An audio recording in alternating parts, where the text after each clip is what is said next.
Ann Coulter, of course, the best-selling author. Have you read her latest book? It is great. It's called Resistance is Futile. It's a huge bestseller, and it's her best book yet. Resistance is Futile. New book from Ann Coulter. You get it at Amazon or go to anncoulter.com. Ann Coulter, how you doing? Fantastic. How are you, Mark Simone? Good. Could you send a copy of this book to Jim Acosta or somebody? No, that is actually a beautiful, perfect example. Every time I want to be mad at Trump, and there's plenty to be mad at him for, the media brings me back. They are keeping, Trump supporters and even normal people on his side, even though by the way, he's not really fulfilling his crucial promises on immigration. So I'd love to be mad at him. Nope, can't do it because Acosta is off suing. It's a violation of free speech of our precious First Amendment if Jim Acosta isn't allowed to dominate White House press briefings. I love the CNN's idea that what a presidential press conference is an opportunity for Jim Acosta to debate the leader of the free world. No, there are other reporters in the room. I mean, that happens to me all the time. As you know, I give lots of speeches, especially college speeches.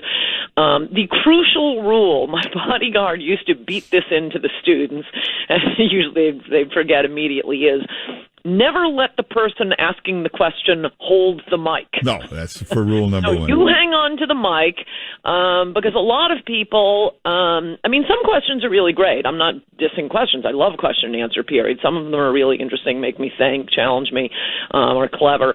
But there seems to be one in every crowd who thinks that the reason hundreds of people have assembled in that room is to hear them talk. Yes, and as someone who's been the moderator in a lot of those situations, I'm the one that has to grab the mic back and say, I said question, not a speech. Just ask a question. Exactly. I'll get to the point saying, okay, we've been listening, very interesting, but the next sentence better end with a question mark. Yeah, so, but this lawsuit, Fox is backing them up, but I think that's because, remember, Fox used to get thrown out of the Obama White House, and CNN backed them up there. So I think they just owed them on this one. Well, that's very charitable. Hey, let me ask you, since you're a best-selling author, your book, huge bestseller, Resistance is Futile. I'm watching this Michelle Obama book tour. Have you looked at this book? Aside from the Trump attacks, it's the most boring thing I've ever read. Well, I like the idea. I'm thinking of writing a column on this, how we're all living in the fantasy fears of liberals. It reminds me of Dr. Ford, the non-doctor who falsely accused Brett Kavanaugh of having groped her in high school. Whenever I say that to people, they say, oh, no, wasn't it attempted rape? No, the attempted rape part was in her head. What she claims actually happened was which she has no corroboration for, and everyone she said was there denies having been there, including one of her best friends.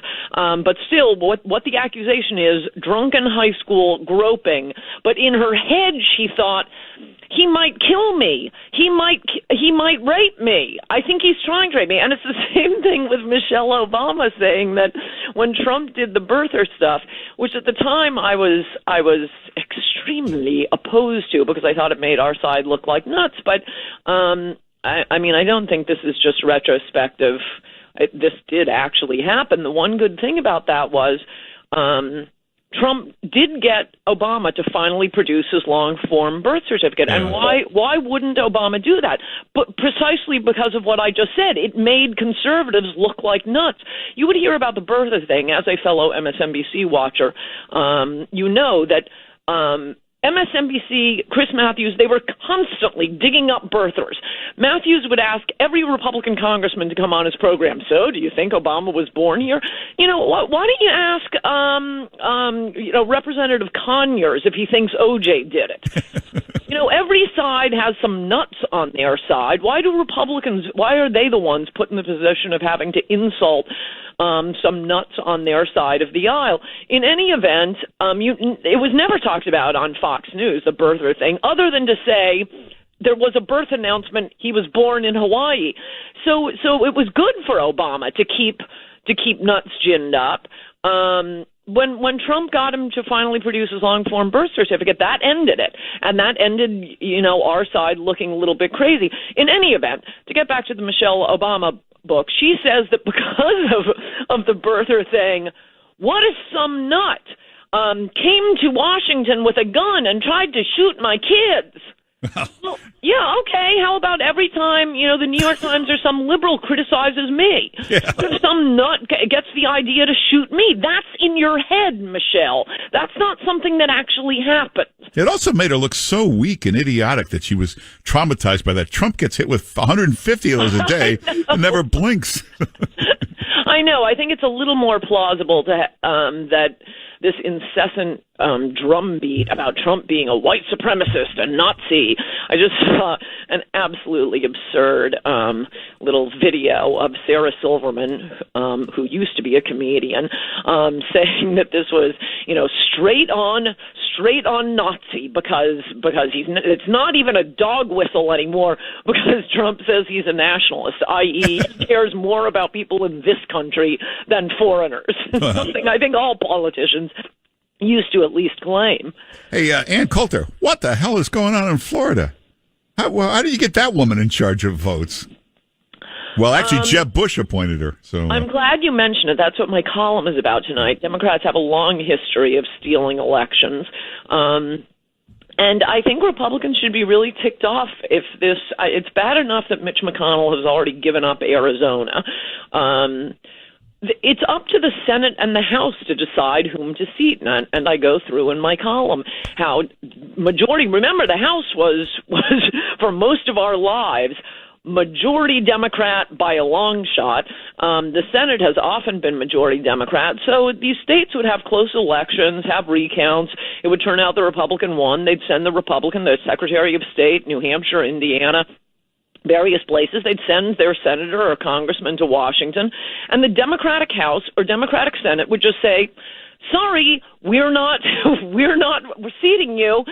In one case, the Republican won a New Hampshire Senate election. The U.S. Senate demanded that New Hampshire hold another vote. Yeah.